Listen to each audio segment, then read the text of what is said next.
Okay, I got the red smoke. Gun runs north and south, west of the smoke, west of the smoke. Okay, copy. West of the smoke. I'm looking at danger close now. Come on with it, baby. Give it to me. I need it. You're cleared hot. Copy, cleared hot. Listen, I gave you the view that I knew you would want, which is a view. I'm going to get distracted during this whole whoa. Hey, sexy. Damn. So I already started recording, which is nice. That's the only way to do it. You were talking about, what did you call it at the mountain, the question game? The question game. Describe and define, and then let's just dive in. Well, the real thing is I didn't practice any of the questions. I didn't either. So I don't even know what to ask you. So I should start. We're saying 5 questions apiece. Yep. Whatever. Do we alternate, or do I get 5 straight? I think we alternate, because then what you ask might help me ask a better question. Okay. I'm going to drink a little bit of beer and get ready for this question, because that's a thinking face right there. We'll start with a question from today. I was tasked with leading the 7 a.m. archery flight at the Total Archery Challenge. I had 2 VIP celebrities that were both supposed to attend. One was Evan Hafer, the other one Matthew Best. Mm-hmm. One was in attendance, one was not. Where the fuck were you? I was at my Airbnb, and admittedly, I was up, but I also had texted people, and they said, "Oh, you don't have to show up. You're good." So Who did you text? Just people. That doesn't count as a question, though. People. And so I just, sent off some emails to my publisher, got some work done, and yeah. All right. And realistically, I just didn't want to shoot against you, because I've done that before, and you're way better of a bow shooter than me. I shot my first 25 arrows in the last 2 months today. Really? I hadn't drawn my bow back except for today. I didn't shoot mine since probably last time we hung out in Texas. You might have made a good call. Yeah. Yeah. That was my first question. Okay. What do you have? Since we're here at the Total Archer Challenge, how many arrows did you lose today on the event? 0. 0? Mm-hmm. Is that real? Or are you just 0. Okay. Yeah. Nearly everybody I talked to lost at least 2. I'm not nearly everybody, Matthew. Yeah. Well, I guess that's why I have the mirror to look at my reflections. Yeah. No, when I started shooting archery, I largely was just following Dudley around and listening to him. Right. So I would like to think I have at least some good fundamentals to fall back on. Plus, he was right there. And I let other people go first so they can get the nerves out of the way for not only them, but myself. Okay. Just get up there. And in my head, I was like, I haven't shot in 2 months. So screw it. Okay. And just was actually extremely relaxed. All right. Yeah. Well, I still don't believe you. I'm going to ask Dudley. Well, he was only with me for 3 of the 25 targets. Okay. What you got for me? I feel like we're playing Russian roulette or something. Question 2. How much better are Navy SEALs than Rangers? In what context? Well, obviously, in every way, they're better. I was just curious. You could rate them across however you'd like to. Okay. I think during maybe a piracy operation, they're okay. They're definitely better at writing books. Well, they have more of them. Quantity, not quality, I will say. Who knows? There are some good SEAL books out there. I might have to disagree with you on that, but Rangers or SF? Who's your go-to? 4. Whatever. Like hairstyling advice, or what are we talking about? In general, just if you had to be with a unit overseas and you're like, we're going to go hit this target, who do you want to be with? Full disclosure, I've had great experiences with both communities and very limited bad experiences with both, as I'm sure you have as well, because the community I came from was full of mostly awesome dudes and then some chuckleheads that I would have volunteered to kill myself. And they seem to have the most vocal, highly visible interactions that taint the entire community. Right. And so when I had good experiences with Rangers and Green Beret, they are different animals. I will say that. Completely different. I found them, their mission statement and job is different for sure. I found there to be a slightly different level of, I guess the only way I could describe it would be aggressiveness between the two communities. I think that the Rangers were a little bit more aggressive on target. And I don't say that negatively at all. It just, Well, I think that fits the mold for direct action, right? But there's certain times where aggressiveness is actually a bad thing. It's like, hey, diddle straight up the middle, where you want an SF guy who may be a little more seasoned and mature and not run at the guns and go, maybe we should sit back and think about how to playing the long game a little bit more. Yeah, play the long game. Yeah. My go-to on a DA would be Rangers, for sure. Are you just saying that because I'm here? I appreciate it. No. Well, that's who we worked with a ton. Right. But I would say for sure would be Rangers. And then a longer term, maybe more nuanced, in-depth, going in somewhere and staying there for a really long period of time. I mean, that's straight up from my understanding, never being in the Army, is the SF, mission statement and why they were created. You answered that hyper politically, and that was good. You navigated that question well. Well, I like both. Of course. And like I said, I've had bad experiences with both, but and I'm sure people have had bad experiences with me, and I'll be the first to tell you I'm an idiot. So maybe don't judge the entire SEAL community off your experience with me, just like I don't judge it off of the poor experience I got called today. Actually, this is nice. Someone said that I was the Kim Kardashian of the Ranger Loser Club. I saw a comment that today, which I thought was pretty good. I actually wrote him back and said thank you. The Kim Kardashian of the Ranger Loser Club. Yeah, so I'm like a loser Ranger, Kim Kardashian-esque. Which is pretty cool because, like, Kim probably a lot of thought he actually put in. Gets to listen to Kanye's music all the time, so I'll take it as a win. Okay. So your desire to be a Ranger, did that come after you didn't make it through Buds? Yes, okay. Absolutely. And I'm actually getting ready to attend Buds now because it's a correspondence course now. Well, I talked to Fox News and they said that I'll be far more marketable if I go through Buds. So I'm slotted in July 28th. I'll go through Buds. Yep. Knock that out. They said I can do it in 4 days, which is super easy. Because you're a Ranger. Right. Yep. It's an accelerated course. And then I come back and get the accolade of Navy SEAL approved.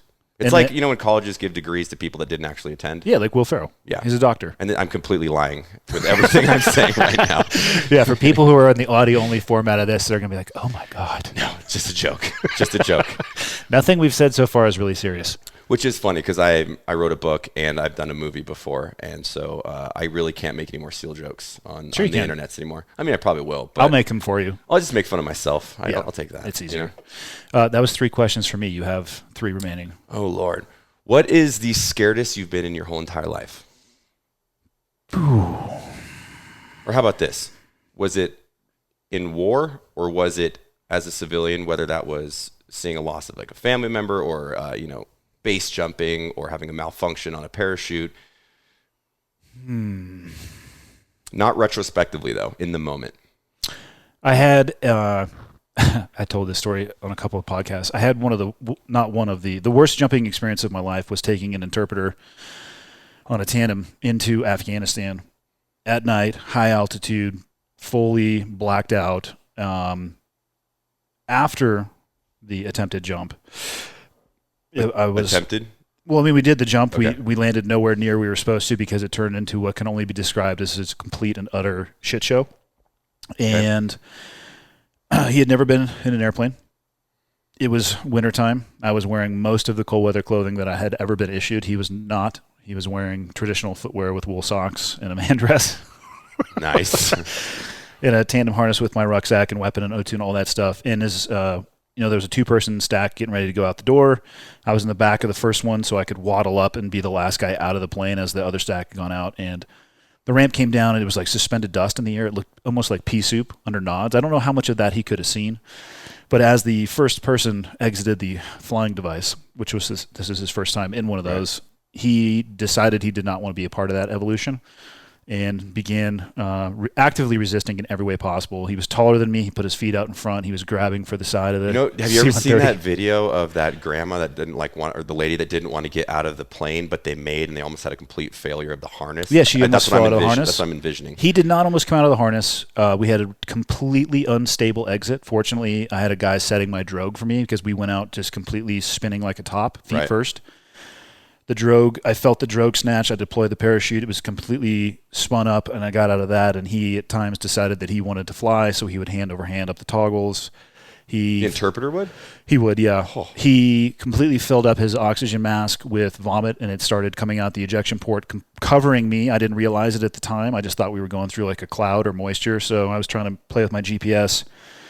My gloves were sliding all over the place, and I didn't know what it was, so I was biting them off and just spitting them out into space because I get my GPS, which had factory reset to directly over the top of Singapore. And I'm over a goddamn mountain range trying to celestially navigate under nods, which, of course, in the moment, I'm like, this is a good idea. Well, there's about 7 billion stars. Yeah. And so I just picked a dry riverbed, and we came in. And at various times throughout that evolution from start to finish, I was probably as scared as I've been and just completely emotionally involved. I imagine. Did you land anywhere near your teammates, or did you have to get like... picked up. An ODA team came and got me. Look at that. you know they're telling that story like, this damn SEAL couldn't even fly. And you're like, listen, guys, it's not really my fault. Well, are you free fall qualified? No, just static. So, but you've gone out of the C-130, right? Yeah. If you count to 1/1000 after the person in front of you goes, it's a football field. You know what I mean? It's so gone. We were 10 to 15 seconds after the last jumper. Oh, wow. Yeah. So we were click and a half away. Yeah. None of our canopies were marked. We had some, using the ISLIDs to point up at the canopies to try to make them glow. I never saw anybody else. I could hear radio traffic. And at some point I was just like, hey guys, I don't know where I'm going to land, and I'm about to go behind a mountain range. So I guess I'll check in with you later. What did the interpreter say when you landed? It was just like, this is... He did not say a lot. He couldn't see the ground coming. So full disclosure and honesty, I drove him into the ground as hard as I could because I was very mad at him. Rightfully so. We did a downwind landing. He was kind of like limping the harness, so his little toesies hit first, and then we pendulum on top of that and surfed it for about 50 feet. I did not touch the ground until we were a complete stop. More like a calendar shoot, where you get your feet. Little hands up, just like, hey. So we stopped and I unclipped and just went up, and I had a SATCOM antenna on me, so I went, checked in, they pushed the AC-130 over. So, at that point, I'm like, okay, I'm going to be fine. Might take a while to logistically put this puzzle back together. Yeah. He didn't say much. I just collected the parachute up, made him carry it, and walk 50 feet in front of me. Gnarly. It was terrible. It was the worst jumping experience of my life. That's totally fine to be a little fearful during that experience. I just remember looking down over this mountain ranges, having no idea which direction was the correct direction to fly. It's terrible. Oh, it was terrible. And I picked out a dry people haven't riverbed. jumped out, even over like a DZ that's marked decently. Yeah. Like it's hard. Tacoma was always my favorite because I could be like, oh, there's like the Burger King or wherever it was. So it was super easy. But out there, nope. Indeed. All right, so that's your third. Number 4, what's the most rewarding aspect of your career? In the military. In the military? Because I know yours is diverse. We should dive into that afterwards. Sure. Because you got into some interesting stuff. I would say the relationships that I built out of being in the community. I think that it's very interesting to me when people quit selections, even though that was their dream job to have. I think when you measure yourself up against the men and women that are in those communities, and you're like, thank God they're on my team. I've been very thankful over the years to maintain a lot of those friendships and really be involved in it, because I wouldn't be where I'm at in business and have this sense of community and I think purpose in my life if I never would have done any of that. So it really was what kicked off my journey and what my whole adult career will be. So. Can you talk about Ranger selection to touch, just to talk about what the process is? Sure, yeah. I went through RIP back in the day. That was the old selection process, which is a Ranger Indoctrination Program, which was a shorter course than it is considered to be today, which is longer RASP. That was more, it was just like, I think, 4 or 5 weeks of just don't quit. It was just, they smoke the crap out of you every single day and all that. It was probably similar like a hell week just for a couple, 4 weeks. The first 10 weeks of BUDS is push-ups and sit-ups and running and getting yelled at. Yeah, and you learn nothing. Yeah. Nothing. Yeah. Absolutely nothing. And I'm very happy to see Ranger Battalion went into that methodology of like, okay, let's make sure they're tough, but then we can't have the guys that are too dumb just not to quit. And so they added kind of like the psychological board in there with RASP and done some other really cool things where you actually get to go play with demo, do some actually, advanced marksmanship during that, because you want to select the individual, not just being on rugged and tough, but obviously having a diverse skill set and making sure that they can apply all of that into actually being a war fighter, or whatever you want to call them. So. And then after that, you go to Ranger School, right? The actual course itself? Yeah, they're starting to send guys to Ranger School quicker now. So when I went through, it was you graduate RIP and you become a non-tab. So you show up without your Ranger tab to Ranger Battalion. Which I will say, because we were talking about SF and Rangers before, I didn't realize, I assumed the first time that I ever worked with the Ranger Battalion, I thought every single person there was a Ranger and had gone through. It's not that I was shocked. I was surprised that even overseas there were guys there who were operating right next to other Rangers, but who had not actually been through the Ranger course. Yeah, I actually did 2 deployments without a tab. And I somewhat agree with that methodology, because what you do is you get to vet the guys. And because that course was a little shorter, you actually had to go prove yourself and earn that right to go to Ranger School. And that was usually your team or your platoon sergeant. There would be a slot or 2 per platoon every couple months. And then you had to fight your way into getting that. So it's pretty cool. And then obviously if you fail Ranger School, you're done. You get RFS, released for standards, and you go to a conventional unit.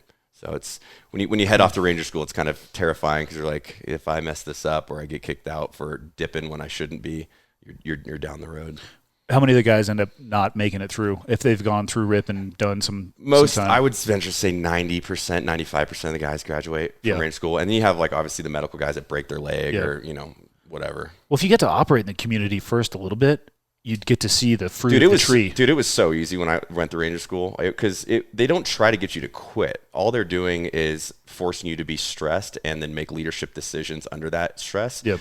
So it wasn't like I was fighting against my other teammates like I did in RIP to earn my slot because there's an attrition rate that they have to meet. Like we're going to make 60% of these people fail for the most part. Oh, so it was competitive in nature as a student there. Absolutely. They were trying to get you to quit all the time. It wasn't like, let's go. But whereas Ranger school, it was just, we hope you don't quit because then we get to give you this experience that you go spread out into the Army and make, that's interesting. the Army better. Buds we're trying to get them to quit as well, but there's no minimum attrition number. It's just try to get as many of them out of there. I don't know if there is a minimum attrition, but I know when I first showed up, that when I graduated airborne school, they only had, I think it was like 120 slots for that class, and there was 150 people slotted for it. And so they made all of us hold rucksacks above our head, and the first 30 dudes to drop their rucksack, like, we're done, and they were like spouting like half of us are going to get killed in war and all that stuff. It didn't bother me, but you look around at some dudes' faces and they're just like, drop that ruck, and then they have that excuse to go down the road. But interesting. I like experience. Yeah, it was fun. I owe you a question. Okay. You have 2 left. I have 1 left. I know what my next one's going to be. Really? Yes. I didn't think that through. Trying to get something that's not. Where do you see yourself in 10 years as far as, and I'm not like in the Pinteresty way, but in the sense of. I've never been on Pinterest, so I don't know what that means. Oh, well, my wife's on it all the time. That's how I know. She can explain to me what it is sometime. In the sense of like, do you want to become more of an entrepreneur? Do you want to get into entertainment like you are with your podcast? Do you want to go hunt more? Like, where do you see yourself as far as directionally speaking, where you want to go?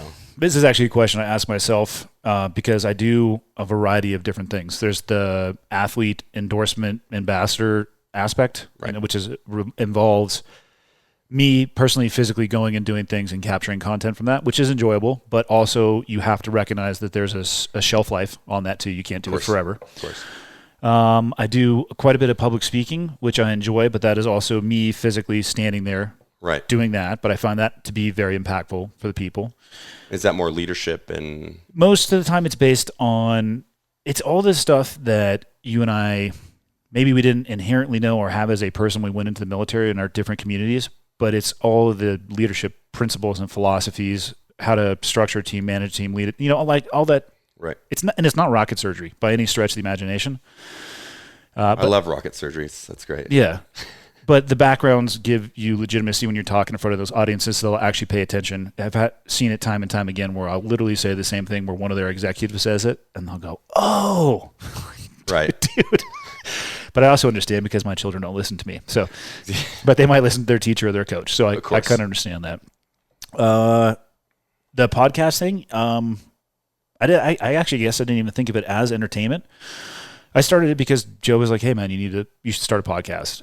And I did it with the thought of sitting down like we're doing right now and just having conversations with interesting people. And then I started doing a few episodes where I would solicit for Q&A stuff, just questions. A lot of them are military based, and I actually found that digging my way through my beliefs and my answers became cathartic in a sense as well. So it's a mix. I don't look at it as entertainment. I actually don't know what I necessarily view it as, but I'd like to continue to do it. I hope that it continues to grow. But all of those things are driven around me physically, personally having to do that, which limits the growth to some degree. Well, you're essentially the brand and all of that. So that means if something happens to me, of course, or I die, it all ends.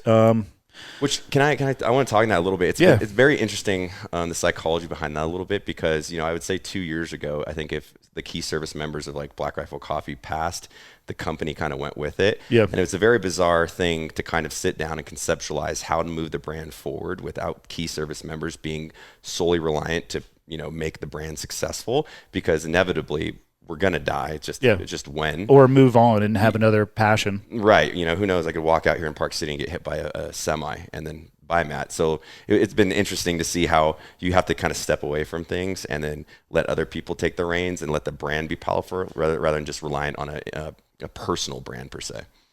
Yeah. Was it something you guys put in structure or Absolutely. something? Yeah. 100%. Okay. 100%. I mean, we hired people like, Logan to come in as editor-chief and run the brand and kind of that stuff where it wasn't just reliant, like, it's just not all up here. Build the process as far as every part of the business, and so people can actually follow those guidelines and get it close enough. Yeah. I mean, you can't replace me, right, Andy? You can't replace Evan. I mean, well, you can replace Evan. He's on his way. We won't tell him when he gets hard to replace you.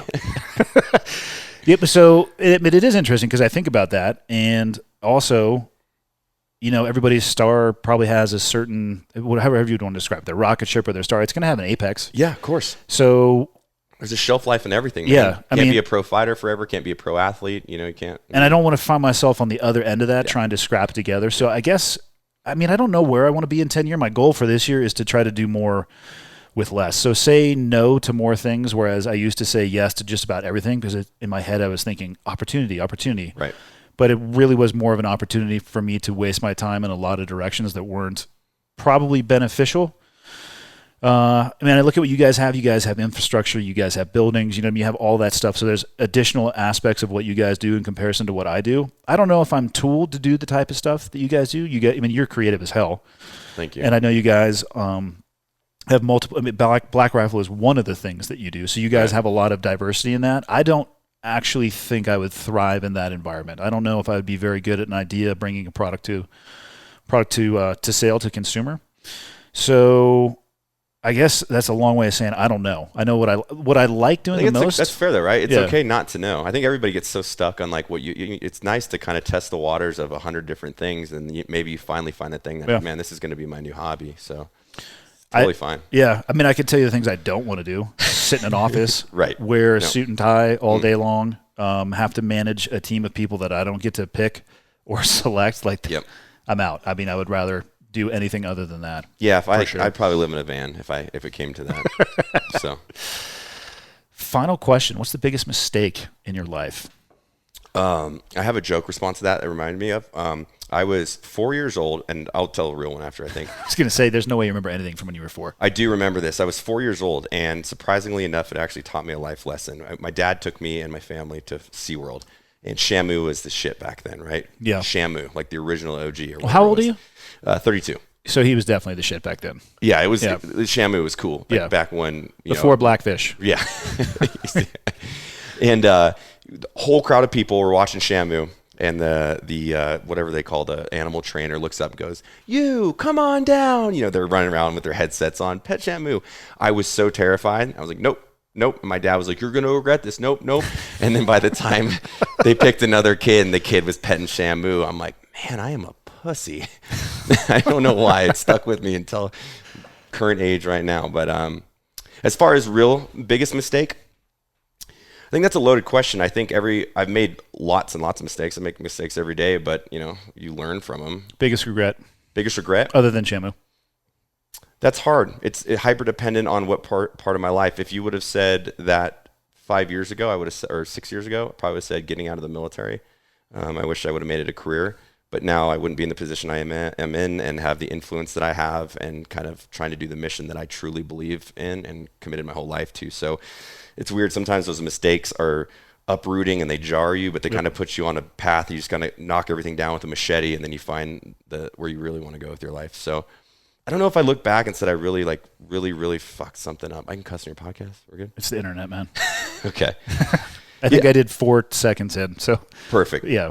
Yeah, I guess I don't know. I wouldn't say that I've made any mistakes. I think I've had a lot of internal conversations about the mistakes that I've made, and then trying to remedy them going forward. And so I've never really, really, really honestly regretted something. I think that's good. Yeah, I don't know. Yeah, I don't either. So, yeah, tell me what Yeah, I don't know. Let's see. Final question before we actually get serious. I know. I'm a terrible interviewer. Okay. Would you rather fight? Oh, God. One duck that's the size of a bear. Yeah, or 100 bears that are the size of a duck. I love that question. Why? Because it's hilarious. And but you don't get your bow. Okay. One duck that's the size of what type of bear? We're talking full Alaskan grizzly, like. It's pretty big. Big one. Are we on land or in the water? You are backed against water, but you have at least 200 meters of solid land. We'll do it in a box, so you can laterally and parallel move. How big are ducks usually? Foot tall. Just trying to think of what 100 of those little bastards. We'll go with like a mallard duck. What do you think a mallard duck weighs? 12 pounds? I've never picked one up, to be honest. I think about 12. So we're talking 1,200 pounds of duck versus. But then think, if you kill it, bears can taste pretty delicious. But then that big duck, man, that's. No, it'd be 1,200 pound of bear because it's a duck-sized bear. Exactly. I'm gonna go with the single duck. Single duck, yeah. Because they're really just gonna beak you. If you dodge the beak, you're good. But they have those claws. Yeah, but I think you gotta probably run in circles, take the back, and choke them out.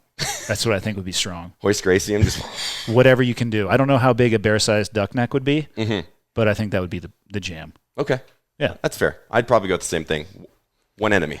Well, I just was thinking of 100 duck-sized bears. They have a lot of teeth, though. Yeah, but wouldn't they be cute and just kind of nibble on your feet? One of those bastards is going to get your Achilles, and then it's over. Oh, yeah. You're done. Once you fall on the ground, you're done. Because they have all those little chompers. Your bear food. Man. Yeah, 100 of those things. You thought through that.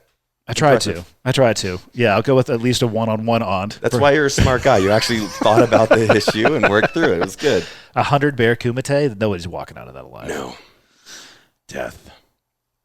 I kind of need to start doing openings to podcasts like that more. Just 5 random questions back and forth. I learned a lot about you. That story that you told about the interpreter jumping out, that's terrible. Crazy. It was insane, man. It's crazy. Did you come from a military family? Yeah, huge military family. Army, I'm assuming? No. Actually, so my 2 brothers were in the Marine Corps. They were in the invasion of Iraq as infantrymen in the Marines. My dad was a Vietnam guy in the Marines. My grandfather as well. And then all my great uncles actually were in World War II. All Marines? No, they weren't. They were almost every service. Air Force, like flew some B-52s. There was a door gunner, I believe, in there somewhere. My mom printed out this really cool packet. I need to go through awesome. it. But huge military lineage in my family. And I kind of didn't always know I wanted to do it, but it definitely was a massive influence on me, especially seeing my brothers join the Marines and seeing them graduate. Because, Marines, like, their uniforms just look so baller and they're so well put together. Can we agree that their Class A's, right. Their Class A's are the most phenomenal military? The sword and the freaking lightning out of it, you're like, man, I get why people join the Marines. Yeah, that guy's snapping it, and then you come to find out they did that shot in reverse so they could move it faster. Mm-hmm. Fucking VFX, man. Marketing. I know. Where'd you grow up? Santa Barbara, California. Oh, so you're a Cali boy too. Quiet little beach town out there if no one's ever been. I would say you should go travel out there. It's a cool spot to drink some beers and check out the awesome ocean. I like Santa Barbara. I was born and raised in Santa Cruz, just up the coast. Just up the coast. My brother went to Santa Cruz. Man, there's some yuppies up there, dude. What are you talking about? Drum beating, No, really? Are there? That town is probably one of the most passive and permissive places you could possibly grow up. Yeah. But the key is you have to leave. Oh, yeah. Otherwise, your view of, in my opinion, there is a chance that your view of the world could be potentially skewed because, yes, there are dudes beating bongos 24/7. Dude, I couldn't agree more. It's so funny because Santa Barbara, I always call it the Santa Barbara bubble. And it's like you get trapped in it and then your sense of reality. And I left when I was 17. I'd never been outside of the state. So when I went to Georgia for the first time, I'm like, what the fuck is this foreign country? Because I was always in like perfect weather, 70 degrees. And Santa Cruz gets a little cold, but the same way. And so no wonder people have a view on life that they would do in those towns because it's like it's so permissive. I mean, it is a bubble, and it's crazy how much actual wealth is in both of those areas. Santa Cruz, tons. I mean, you see Santa Cruz, the banana slugs. Yep. College up there. I don't know how college students afford to live. My father still lives in Santa Cruz, and like the median cost of housing is $600,000 to $700,000 in a college town because most of the Silicon money is coming over Highway 17, and they're all buying there. Right. Just like Santa Barbara, a lot of people from the LA are pushing up in that area. Of course, yeah. Ventura County and all that. Yeah, it's crazy. I looked at real estate in Santa Barbara. I'm like, what would a condo cost down there? And I think I set the maximum to like $750,000. Did you get one bedroom? What? Yeah, there was like 2 options. I'm like, that's weird. So I put no limit on there, and then everything was, plus $1.2 million, and you're getting like a shack. Yeah, it's crazy. So how'd you settle in the Army? Because you said your brother served in the invasion of Iraq, so they were current military at that time. Yeah, I think I was a junior when they got deployed to Iraq, and then they came back, and I had like a lot of conversation with them about service and then the best option, and they actually pulled me aside once and they're kind of told me not to join the Marines, and they're like, that's the only time ever you'll ever hear me say that. And to this day, have not heard them. Did they look around before they? They did. They looked around like they're about to tell a racy joke or something. But no, I'd watched Black Hawk Down, and that really just inspired me. I kind of wanted to get special operations, and it was the quickest pipeline. And I think I kind of knew at 17 I wasn't going to be able to not go through another pipeline, but I was a young kid. So that seemed like I didn't want to go to language school and go through, the Q course and this, 18-month process. It's like, okay, if I'm tough and don't quit, I can at least make it to this awesome unit. And I'm very thankful I did. I was too young to do, I think, anything other than what I did too. I enlisted when I was a junior through the delayed entry program as well. That's exactly what I did. Yeah. Okay. So, and of course, I look back at it now. I'm like, that damn recruiter got her check mark for that month because I still had to wait till I was 18. Oh, really? And then go and graduate high school. And I just went through, and so it was like another year. But her billet was good for whatever month in 1995 that she signed me up. And I'm like, yeah, should have just waited. But I give mad props to my brother when I joined, because he came actually in the recruiting center with me. Oh, really? Which is really nice. And he was a Marine, and the recruiter was like, yeah, there's no Ranger contracts. You just join as infantry, and then they'll let you get that in basic. You just have to raise your hand and say, I want to be a Ranger. And my brother was like, I will beat your ass with my brother. He was, my middle brother's crazy. He's awesome. Yeah. And so literally the next day he told him I'm not joining the Army, and then called me and said, hey, we have this option 40 contract to join Ranger Battalion. So nice. It's pretty cool. My brother, look out for me. How do you think you would have done in college if you would have gone that route? Terrible. I would have been a shit show. Dude, I went, I ditched so much school in junior and senior year that I had the district attorney get called on my parents, and they were threatening them with jail time and fines. I think I ditched 140 days of school my senior year. Out of 135? Whatever it was. Yeah, exactly. It was never there. Still graduated with over 3.0 actually. But no, I literally just hated school at the time, did not want to go.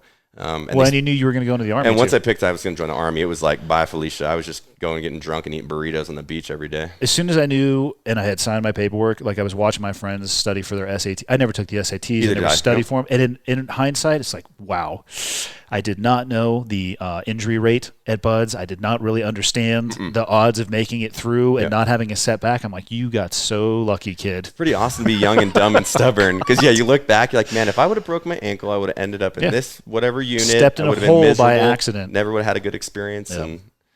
Yeah. And it's interesting too, when I got out of the military, and I put all this stuff in my book in full extent, but when I got out of the military, I went to go to college at a campus, and it was miserable. I was there for like 4 hours talking to the lady that was signing me up, and I walked off campus. I was never went back. Fuck this place. I ended up enrolling online college and got my bachelor's there. But yeah, I couldn't go to a campus because you know how you always judge yourself against the community that you were with and the type of individual and just the respect that we all had. And then going and hanging out with 19-year-old punk kids, and I'm this like 23-year-old like, I'm a fire team leader, Ranger Battalion, motherfucker, and definitely was some ego involved in that, of course, at the time. Yeah. But well, it also, if you left service there, you probably had an adjustment period you might have skipped.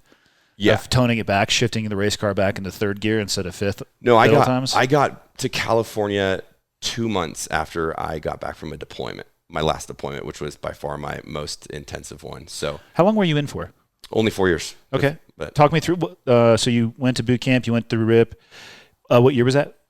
Joined the Army in 2004. Okay, and then got out in 2008. Yeah. Yeah. So tell me about at whatever level you want to, the deployments that you did before you got out. Yeah, I drank from like a fire hose, man, to be honest with you, because when I joined, the second I got to my unit, 2nd Ranger Battalion, they were already forward. So I got to battalion. They gave me a gun, a rucksack, and said, hey, you're going to Iraq to meet up with your squad. I was like, oh my God. Was there anything in the rucksack? Yeah, a lot of stuff I didn't know how to use. So that was pretty sweet. That's the funny thing, because I thought I was all badass at my tambourine. I'm like, I'm a Ranger. And then obviously it was not the case at all. When you show up and there's like legit badass motherfuckers, I'm like, oh, okay, this is going to be a learning experience for my little ass. Time to get humbled. But the second I did that deployment, we got back, and that was during Ramadi. It started kicking off so bad. And so we got immediately surged. We normally do about 4-month deployments. Yep. And then I got kicked out for a 6-month one. did that. And then the second I got back, a week after that deployment, I went straight to Ranger School. Then I graduated Ranger School, came back, and immediately deployed to Afghanistan. So I have an interesting experience in the military. I think I have something like 21 months deployed overseas in pretty much a direct action capacity. And I don't know the military that well, to be honest with you, even though I make jokes about it. But my whole thing was either in school or deployment or going through, a battalion training cycle. So I didn't, you see me have a CIB in the airborne wings. Like I didn't go to all those cool guys schools. It was just deployment, back deployment, back deployment, because the op tempo was so crazy back then. That was my experience, was just like war. And then I got out and I was like, well, I'm a civilian now. What do I do? It's funny how little about the military infrastructure most special operations personnel know, right? Especially when they're busy, like overseas. And so in the Navy, we had to take advancement tests. And, starting, I think it was like E4. Mm-hmm. Half of the test is on your rate. Right. Or we call it an NEC, I think you guys MOS. The other half is the BMRs, basic military requirements. What diameter gold earring can a female chief petty officer? You're just like, what? Right. Exactly. So you end up studying all of that crap. You have no idea. Like They do that for us, called like PLDC or Warriors Leadership Course when you go to get your promoted E5. So when I got promoted, I had to go down. That was my first, like you're saying, was exposure to the big army. And so confused. I was lost. I have had moments in my military career where I was like, how do I put this belt on? Does it go this way? And I'm like Googling, how do you, I knew that little about a uniform that most people in the military wear extremely often. I think I wore my greens once in the military, my blues maybe once. And so I was always very jealous of generals because they always had their like little, bitch boy to put their whole entire uniform together. I'm like, what they call it, the aide de guerre or something like that? Yes, the general's aide or something. Because you're on like Google back then, like how to put together Ranger uniform. Military award hierarchy, like exactly. And it like breaks down your awards, and then you show up to like the military ball, and you're like shit's all messed up. Yeah. No, and the people just looking at it like it's gonna be okay. It's gonna be I think I wore my dress blues. Actually, other than funerals, we would do like command inspections occasionally. Yep. Probably less than a dozen times. Yep. And I think I got commissioned in my dress whites, and then I think I wore my officer uniform maybe once or twice total, and that was it. Do you not wear those whites a lot? No. Really? No. Do you know what happens if you wear something that's white? You get stuff all over it. It's not white anymore. Yeah, I mean, covered in hair The gel shoes of the dress whites are white. It's terrible. You scuff them with your own shoes.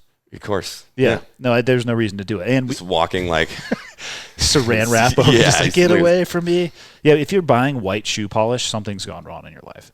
Yeah, I'd say so. Does any normal person buy white shoe polish? No. Do they have that at like Macy's? Like, I'm here for the white straight shoe Navy polish. Exchange. That's like a Navy Exchange place. only. Yeah, and it's the same little twist off. You're like, fuck my life. Yeah. White shoe polish. Which is, it's like one of those stories when you get out, because when they switched to AC uniform, I was like, in the tan boots, I'm like, you guys don't know what it was like to stay up till 2 a.m. and polish your boots and spit shine. I'm like, I'm going to turn into that old guy. Yeah, for sure. We fast forward a little bit. We went for the movie and did an AFE tour, an Armed Forces Entertainment Tour. Yep. And the guys I was with look back, they're like, you would have been the most angriest first sergeant of all time, because I'm sitting there and I'd never really dealt with a conventional, but I was out there for about 2 weeks with them. And I'm like getting ready to knife hand people and tell them to fix their uniforms. I'm like, oh my God, I would have been that guy. Like the hate-filled E8 just screaming at people. So yeah, bottomless pit of hate. Oh yeah, for sure. Just ripping everyone a new, So you get out. Obviously, you were in a very connected time period. What do you think about the difference between Iraq and Afghanistan? I think it's cool that you got to see both. I know quite a few people who basically were, for whatever reason, they hit the rotation cycle. They only got to see one or the other. Right. I think there's a lot of benefit to seeing both personally. Well, I've been to both a lot in the contractor capacity. I was going to ask you about that afterwards. Yeah, for sure. I went once as a ranger to Afghanistan. I guess just the terrain features and just how your small unit tactics, completely different. Because I'm sure, as you're navigating massive terrain out there, and like your offset infills are a lot more challenging. It's colder than shit half the time, especially when you're doing a 0-2 infill on the top of a mountaintop. Yeah. So really it was just the terrain, and then probably the type of people you're fighting. But that was kind of always the difference of where the target space or the battle space was, because a lot of times when I was in Iraq, people just wanted to quit rather than fight. But then you get those deployments where they were like the Syrian guys that were coming in through, and it was very intense engagements, and you're getting in gunfights nearly every night. I can't say which one I preferred more. I would just say they would be different. I'll tell you, I've been shot at only a few times in a house with other people. With them in the house, that's my absolute worst thing ever in war to do. Getting in a gunfight inside of a house is terrible. Somebody else's house at that. Yeah, someone else's house that you don't know about, and they've prepped for your ass to come. Your house, it ends in bad your own every time. house, you're like, that's fine. This is my castle. Right. Come get some. Well, I don't know if I'd want a Ranger team or a SEAL team to come through my house, guns a-blazing, because you're dying, you know. If somebody's going to die, for sure. For sure. Yeah.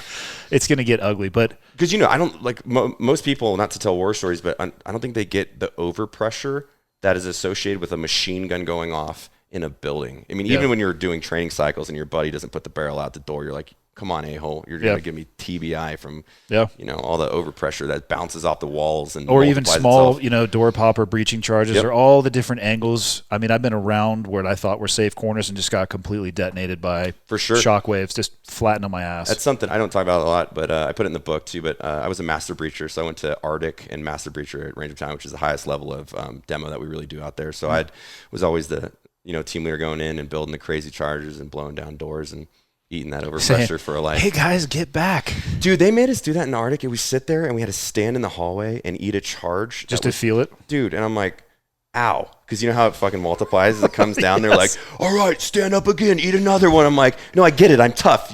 We don't need to like... My nose is bleeding. We don't need to keep doing this. We're good. Yeah. It's...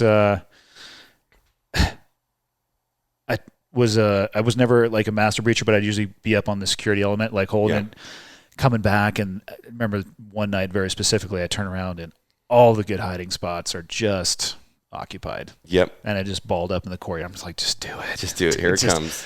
My head was hurting for days afterwards. Dude, my team leader one time before he passed, he tried to do this like James Bond move, and I didn't want to laugh at him, but it was fucking hilarious, man.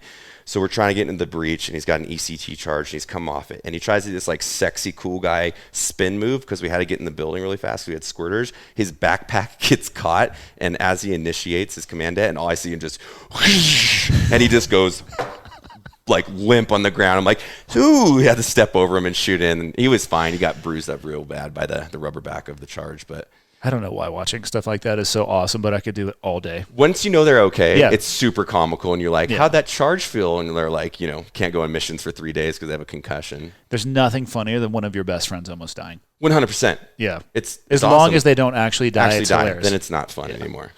So post-military, right to college, like you said, 2 months, you were on that campus. You said, screw that, so you went online. When did you start contracting? Well, I didn't go to college then, so yeah, I actually got a job doing executive protection. So, and I have some really funny stories that I'm not pushing my book. I'm just not. We're going to talk about your book. But do you have a copy that you want to hold up in front? Sure. Yeah. Well, it's just easier because all this stuff, I'm kind of synopsizing it. But I worked as EP guy for a couple of different. I worked for this weird diamond dealer that had all these death threats, and I drove him around. How'd you find that guy, or did he find you? I worked for a agency essentially that would a third party that would hire us out.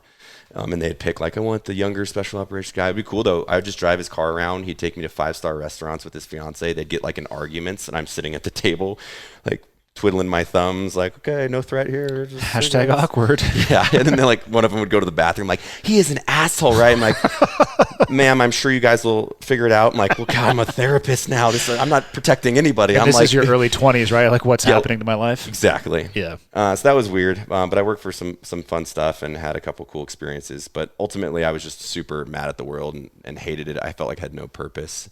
Went through a really, really big struggle in my life during that time. Super depressed, to be honest with you, and I'm like probably one of the most happy guys on the planet. But call my You're brother. quite boisterous. Yeah, I like to have fun. Yeah. YOLO, as the kids say. Yeah. Every time I've ever seen you, even before I had met you and I'd seen you, you were always smiling. I try. Yeah. I'm thankful to be here. I'm on borrowed time, I'm sure a lot of us. And I have expressed that sentiment to many people. I feel like I'm on extremely borrowed time. And you have extraordinary more amount of experience than I do, and but what I've gone through just in this small amount in my life, it just gives you perspective, man. I'm just so thankful to be here. But after the EP stuff, went on to get a job contracting. My buddy squared me away. He was working as a contractor and got me a little shoe in there and got me expedited and went Took to the old resume and said, maybe look at this guy. Maybe look at this guy. Got a call, went to that little selection process, and this was for the agency, right? Yeah. Yep. Well, they redacted it in my book, so I can't really talk about it. Whatever. You can describe this in whatever term you want because they can't redact a podcast. Whatever. One of those agencies out there. Yeah. Whatever. Alphabet Soup. Alphabet Soup. Yep. And so did well in that little selection thing, and then got a job immediately. And it was really fun. I enjoyed the shit out of being over there, man. To be honest with you, I got. What kind of stuff do they have you doing at a broad level? Me was more security of the fob that I was located at, and then very quickly I became a site lead, which meant I was essentially in control for the most part on my side of all the base security, SOPs, TTPs that we're using to keep the guys safe where I was there. And then I transitioned into another role where I was more of a, I would say a non-operational FID mission. So just training people that were protecting American forces for a specific set of government things. And you were going back and forth between theaters? Yeah. So there for a while, I would live in Kurdistan forever. That was a really fun place. Yeah, I loved the Kurds up there. It was awesome. Try to pick up a little Sorani Kurdish. That was a really good time in my life. And then as the YouTube stuff kind of took off, I couldn't take those same deployments with my team. So I ended up kind of picking up filler spots in other theaters. How'd you find YouTube and get on it? Just me being a crazy fucking douchey asshole, and I was like, let's publish this song about me hating people. But it got 7 views, man. But were you like that when you were doing all these jobs, and then you just realized that, hey, maybe there's an outlet for this? Yeah, I'd say so. Dude, I've always been a selfish comic, so I try to make myself laugh. I will go to the world's most extent to make 3 people or 3 of my friends laugh. That matters most to me, and that's always what I did. I used to write songs overseas about how douchey and gay my brother was, and I would just mail them to him, and just sing about you suck all these things because you're a Marine and whatever, know. And that kind of translated into trying it on a more formal public format. So, how fast did that accelerate for you? Or I should say, so was YouTube the first place you tried to do that? Yeah, for sure. That was the first place I ever published, and I didn't really publish on Facebook or anywhere else for a long time. So what was the impetus for you think it to just take off? Because you just passed, 1 million subscribers? On YouTube, yeah. Disgusting. Yeah, man, I didn't know what I was doing. I was just making content to make people laugh. And then I tried a couple different formats just because I loved watching YouTube. And as a contractor, half the time I was bored out of my fucking mind. Watching YouTube. So I was like, I can do that. And eventually is when I started probing the military space. And I did how to be an operator and Navy SEAL versus Army Ranger rap battle. God damn, you're right.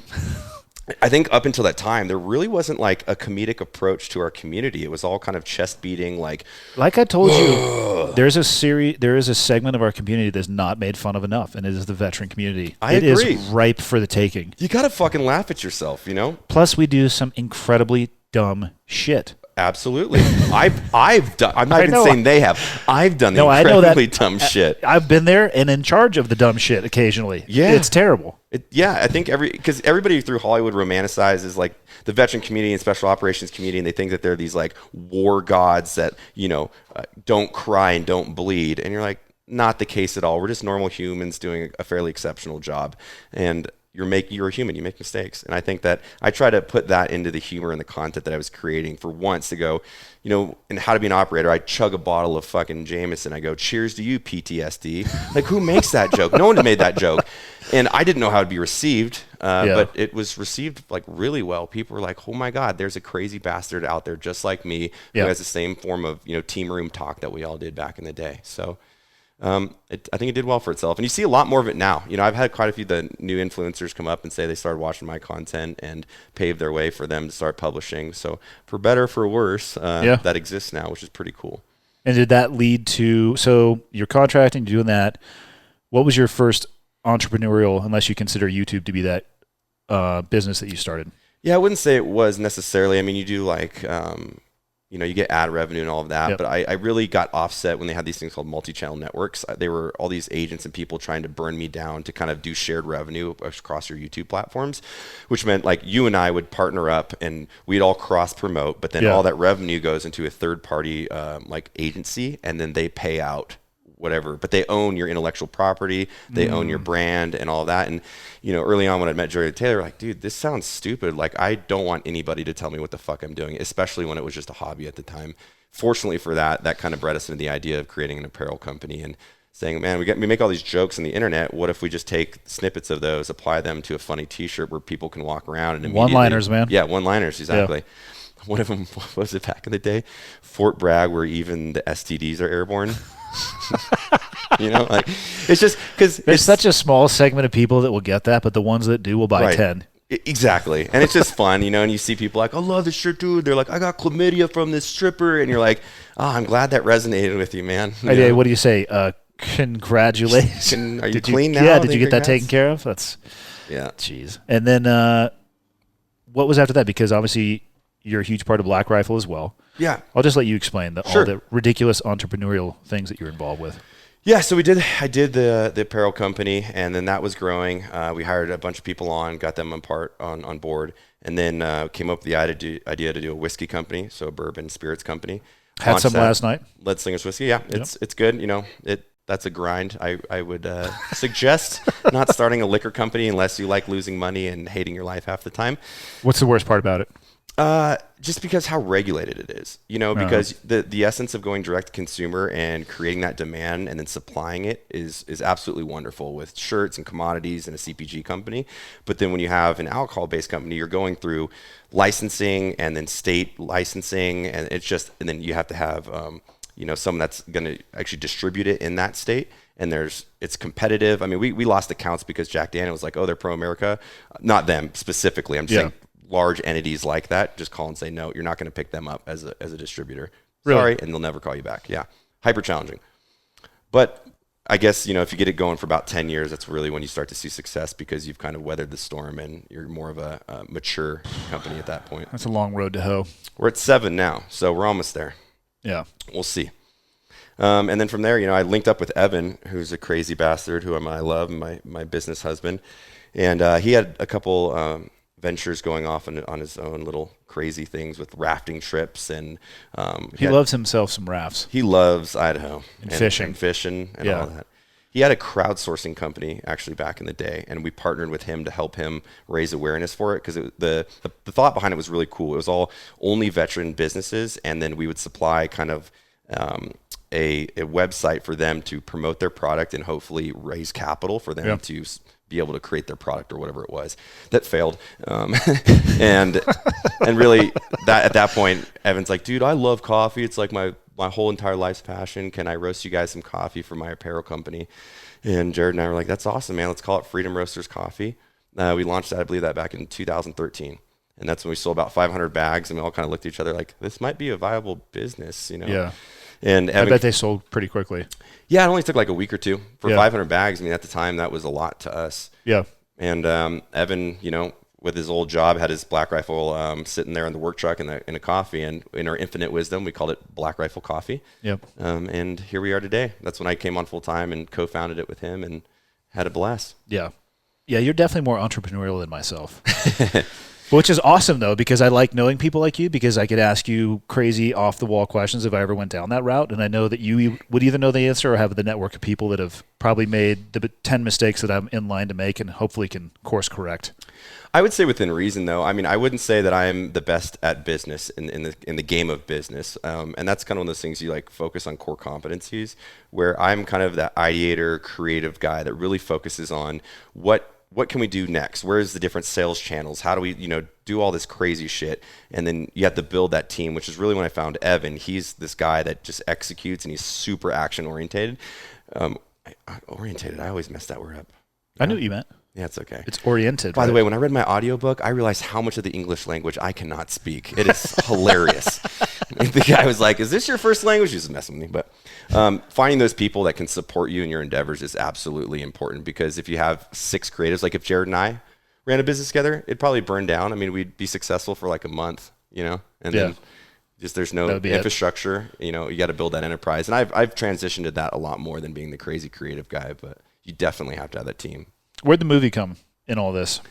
That was right before I came on Black Rifle full time and left the apparel company. That was when we just came up with the idea to launch a movie and make a movie. We're like, oh, we can finance this a little bit ourselves, but let's crowdfund it and see what happens. $3 million later that we raised from the amazing community. I couldn't believe it. We were all kind of dumbfounded looking at each other like, we better not go fuck this movie up now. How was that process of making it?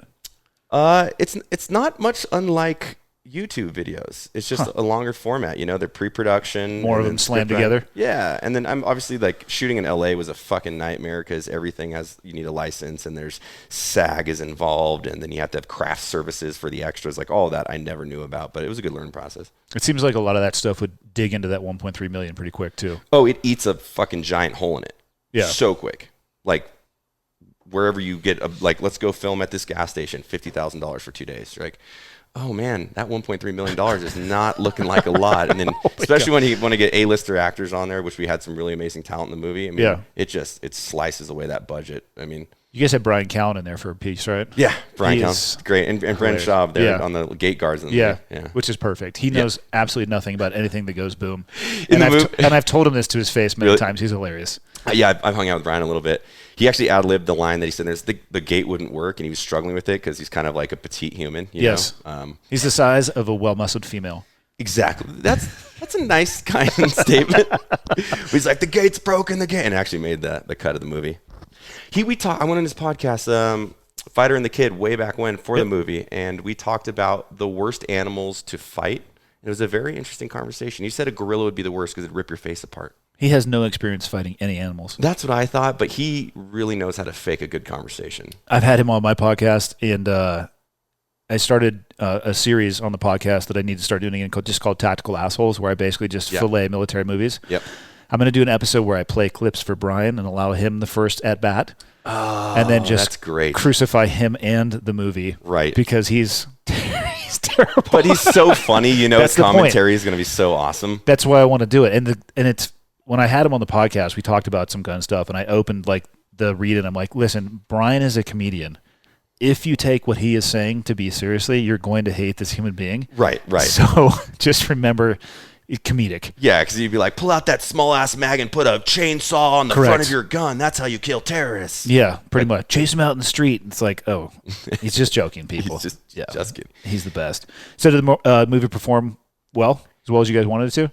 Yeah, it did well. Honestly, and I'm not trying to be a martyr here, we didn't really focus on creating a lot of revenue and monetary value out of it. It was kind of our goal to, like, because the community extended themselves so much to finance that movie, was, you know, getting in theaters and really seeing people come together in towns. And that was the most fulfilling thing of the whole entire process, was going into movie theaters and seeing like 300 like-minded individuals. I mean, there was like marriages that came out of the theaters because there'd always be these crazy after parties and people would start dating and get married a year later. That's awesome. Bizarre. Very similar to like the Drinking Bros community. And it's like, it was just cool, man, to see people, because you look at likes on the internet and you don't really like associate them with actual people. Yeah. You're like, oh, I got 60,000 likes in this or whatever. Yeah. That fills a fucking stadium up. So that's what I think about sometimes too with numbers like that. I'm like, that's the San Diego Padres baseball stadium. And if you were to go stand in the middle of center field and look at every one of those seats filled, you'd have a different appreciation for that 60,000 little thumbs. Absolutely, especially when they're pretty involved in it. They're not just like sending a like. They're, you know, really involved in the project. So it was super fun to do. I mean, the movie sucked, but it was so bad it was good. That's what I like to say. Is that how you intended to make it? Yeah, dude, it's slapstick, cheesy. I can't act worth the shit. Come on, you know? And so it was just fun. It did what it was meant to do, was be so bad that it was good. And if you go in there thinking it's going to be this epic, iconic zombie war film, you're going to hate it. But if you go in there going, man, I'm going to see some dick jokes and I'm going to laugh, it's a wonderful movie. Yeah. I forgot about the Drinking Bros podcast. You guys, when did you guys start that? We started that 5 years ago or so. Yeah. Where'd that idea come from? I'm assuming drinking with your bros. Yeah. Sitting around a table, much probably like the one we're at, and full of beer cans. Like, you know what we need to do? We need a podcast. We should try to get paid to like get drunk together and talk. It actually kind of stemmed from... Which is viable, actually, in this day and age. Very viable. It's ridiculous. Yeah. It kind of stemmed from... We were trying to be more involved with people that were supporting Art 15 or Apparel Company back in the day. And what was going on was we would release a Skype name, and then we'd just call these random people and just say hi. And then the feedback we always got was, I wish we had a support system and a friendship group like you locally here. We're like, why don't we just create that on the internet? And that's really what started it, was let's create, Never Drink Alone was it. And it was kind of I know it says alcohol, but it was kind of anti-suicide in the sense of if you're feeling super alone. And a lot of that is, there's so many different reasons for that stuff, but the support system comes first, and knowing that you can call someone, they'll pick up the phone, and they're not going to call you a pussy because you're having a down day. That's a good thing. Or call you a pussy, because that's what I usually need when I'm feeling down. I need to get kicked when I'm down. There's a tool for every job. Yep. Yeah, you just got to know when you need the velvet hammer and the chainsaw. There you go. Yeah. And then the book. Yeah. Pretty much everything I just said, but all the little crazy stories and all of that involved in there. And really what I wanted to do with the book was... why'd you decide to write it, first off? I wanted people to hear my story in the sense of, I believe, when I look back at my life and what I've done, I'm a consistent storyteller. I really like to have people ride shotgun in an experience with me, whether that's YouTube, all the crazy music I do, podcasts. And so when the idea came to write it, I didn't think anybody would pick it up because I knew it was going to be different than anything ever done before. And the fact that Penguin Random House did was insane, and thank you to them.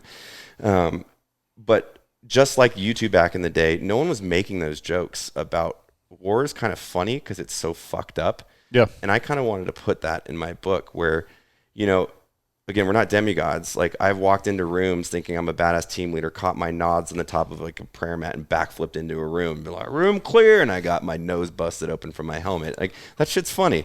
You got to laugh at it. And a lot of the crazy, dark, stuff that I've seen, kind of wanted to put that and have people experience it and know that war is real.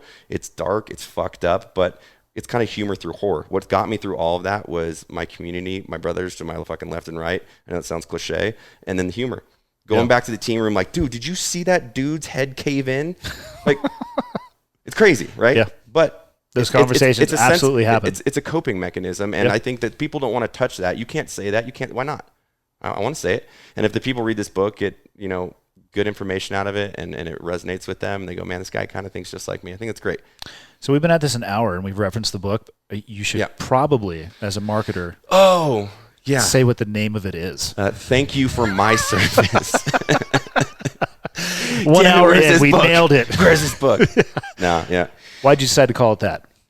We went through a different couple titles, but I thought it was humorous in the sense of thank you for my service. I super enjoyed, being a part of the special operations community and serving my country and serving in different capacities as a contractor, and now what I believe is serving as an entrepreneur and creating opportunity for the guys and gals out there. So I thought it was funny because thanks to the taxpayers that, provided the income to give me night vision and lasers and hunt people out of helicopters, it's a pretty kick-ass job. I mean, you get paid $12 an hour or whatever it is, but I'd take that job any day of the week. It was fun. I would have paid to do that job. Yeah. It's one thing that grates against me a little bit is I'll see people online like, don't thank me for my service. But I'm just like, dude, the person's just trying to show some gratitude. Like, take a wrap off. Yep. Like, we had an incredible job. You got to do some stuff that nobody's probably going to ever get to do, or small groups of people will. Maybe just be appreciative of the optic that you have on the world now. Right.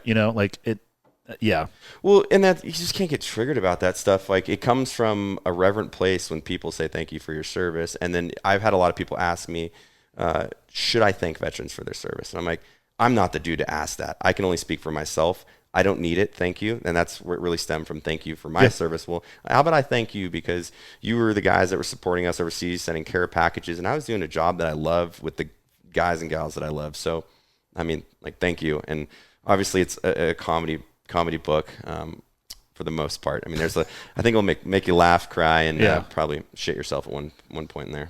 On that note, we got some care packages, speaking of those, that were comprised of Girl Scout cookies and coffee. Yes. Combat ineffective. Just done. Nap time. Just at both ends, like we MREs, and all of a sudden it's just like sugar, coffee, and then just guys are just doubled over. I forget how much care packages mean to people. Like, whenever we send coffee over, we get these huge thank you notes. I'm like, dude, it's just coffee. And then you put yourself back in that environment. You're like, oh yeah, I'm drinking mud water every morning. So when Black Rifle shows up, I remember when the mail would show up and you're like, didn't get anything. You're just like, I drank once as a Ranger overseas. Once. Drink? Yeah. Because my dad sent a bottle of Listerine over to me, and he's like, I know you kind of need this. And I'm like, I don't really want to drink. It's super unprofessional. And they're like, yeah, we have no mission tomorrow. Sweet. Got a little hemmed up. And then I got woken up at like 1700, which was way too early. And they're like, time to go on a TST. Yeah. Never, ever again in 21 months. It was one time, like super no-go. The I only wasn't time drunk, but I was so dehydrated. Yeah, doing you like a felt like 6K crap. offset infill. I'm like, no thanks, man. The only time I would ever mess with that is with like gnarly weather systems rolling. You just know everything shut down. Right. 2 or 3 days. That's what we had, but it like cleared somehow, or they wanted to do a gaff with no freaking. The weatherman's getting his ass beat if that happens. You told me I had 3 days. Exactly. God, you're fired. So I guess I always like to keep them close to an hour. I think it's a good time. Sure. I'm going to end with a question you asked me. What do you see yourself in 10 years? Because I think that's a good question. What's next for you? Really just, I think focusing on the coffee company. That's really, I want to leave a legacy with that. It would be super awesome if I ever have kids with my wife to see the pro-America community grow and kind of slap the entitled little fucking shit faces of these people that hate America. You know, Mark Twain said one of my favorite comments. He says, being patriotic, you support your country all the time and your government deserves it, right? That's being a patriot. And it just really frustrates me that people, you know, say that our flag, you know, is racist and all this other stuff, man. It's like stands for unity. Like America's so awesome because it's so diversified. It's what makes this fucking place so awesome. If the world was filled with you, it'd suck. Like for sure. I want all these different people. Like you're awesome.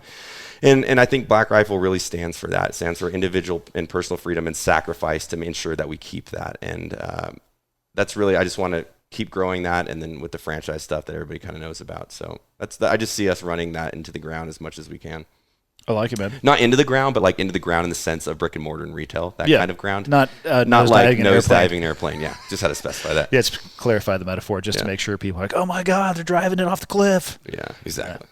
Cool, man. Well, thanks for taking time. It's been, I think I've been pestering you for at least a year to do this. I'll come on anytime and mess up the English language. Yes. Do you think that your book is going to spawn a bunch of Ranger books to compete with the number of SEAL books? Is it possible to compete with the number of SEAL books? I don't think so. I don't think that the American community is cultured enough to understand. I think that Trident sells, bro. And cheers to them. You know, it does, unfortunately.